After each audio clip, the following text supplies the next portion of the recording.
incentives. We need incentives for young lawyers to come into this area of work. We're talking about young people who are already saddled with the burden of student debt. How on earth are they to be interested, enthralled, seduced into doing this fantastic job if they know they can't afford it? We're also looking at the serious reduction of children panel members. These are specialist solicitors who work in care cases predominantly representing children. It's difficult, it's skilled work. We did have 2,500 members, average age well over 45. That was in 2004. On latest figures, there are less than 1,800, and that's for the entire country. From my point of view, it is right to help families to adjust to the future when they face the pain and potential destructiveness of family breakdown. And I include in that situations where families face children's removal by social services.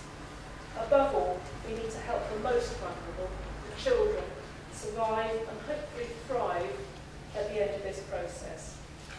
As a children's lawyer, I believe passionately in that. The family justice system needs to achieve this, if nothing else, and be properly funded and resourced to do so. Thank you.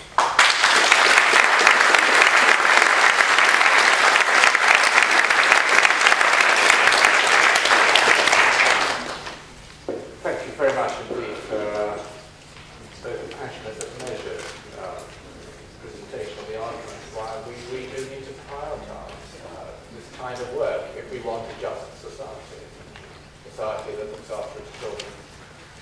Are there particular points that people want to raise?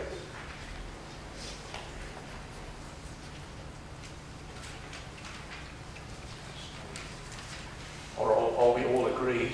Sorry, I think the figures must have been a bit more. No, I suspect we're all agreed somehow. Yeah. And what it comes down to, I mean, we talk about funding every year that I can ever remember. We talk about funding cutbacks. We shan't get anywhere if we carry on looking at the small print. Yeah. The only way we shall get this whole system properly funded is by realising that it is as important in its own way as the National Health Service. And therefore it needs to go not there, slopping about in the justice system, but in the family health system. Because these people going to a system are suffering mental problems. Well, they need help in the system. Family justice is the system to deal with it. If it's just simply dealt with as an add-on to the justice system, it will simply be cut and cut and cut and cut. So it's right now. And as we heard really from Nicholas, that there are mental health issues, there are drugs, alcohol, that we need to be linking up more and understanding that it isn't just one bit there in the family law that's dealing with these problems. And they have mental health problems, they have social problems. Governments aren't very good at joining up. They've all talked of it, but they tend, ministers, I think, my impression, after the year, they tend to think of their own department, very short, 2 or 3 years at the most, and they're not thinking across departments. People aren't thinking of linking up.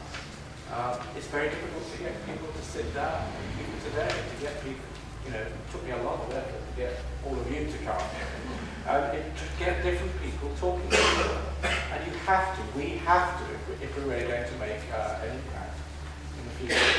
There's one point at the back. Thank you. Francis Cassell, independent member of the House of Lords. I'm very sorry, this may have been raised before. Thank you for the presentation.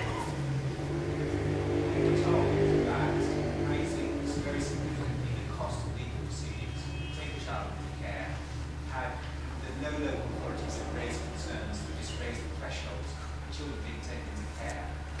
What's your experience and what's your advice on this particular area? I do apologise if this is already been addressed. Well, with regard to the numbers of cases coming through, the increase in fees coincided with the national introduction of PLO.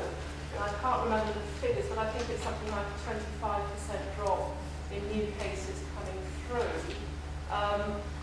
There was actually a judicial review brought by several local authorities, such as their concern. And at the time I was speaking to any number of local authority lawyers who were telling me straight, this is a worry. How are we going to afford this? The judicial review was unsuccessful, but the judges clearly had enormous sympathy with the local authorities. Then we had baby P, and suddenly there was an enormous jump. I mean, Nick, I don't know, I had a one-day final hearing review in December, which was bumped entirely by Wayne Street because of the influx of care cases they were having to deal with. So certainly anecdotally, and I suspect the statistics will bear out the fact that there's been this sudden, almost knee-jerk reaction. I'm going to move things on now because it's a great pleasure in introducing Henry Bellingham, the Conservative MP and Shadow Minister of Justice. He was called to the bar in 1978 and practiced between 1978 and 1986. He's a Shadow Minister for Justice and Legal Services, and it includes responsibility for family law and legal aid. He has been joined the Shadow Government in 2002, and before this job was in the Whip's office and small business spokesman, and perhaps appropriate that he has the final word this morning. Thank you. Roger, thank you very much indeed for inviting me, and many congratulations to you and your team for putting together such a superb audience and so many speakers. I'm very sorry I couldn't be here at the start. I'm sorry I've got to rush off, but I'm doing a family law standing this afternoon with Bridget Prentice at 2:30, and I'm going to be speaking in about an hour's time, not knowing what I'm talking about, whereas she will have all morning to revise for it. So, this is what is called the quality of arms when you're in the opposition front bench. But I did feel today was important because, and I'll come on in a moment about the review that we're doing as a Shadow team. But actually, it's quite nice to be addressing a reasonable sized audience, far greater than I'm used to addressing the House of Commons. Yesterday I made a speech on data protection in the current justice.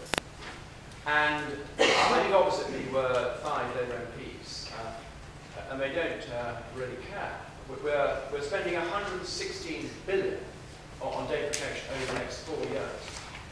And the current justice bill is greatly extending the scope of data sharing.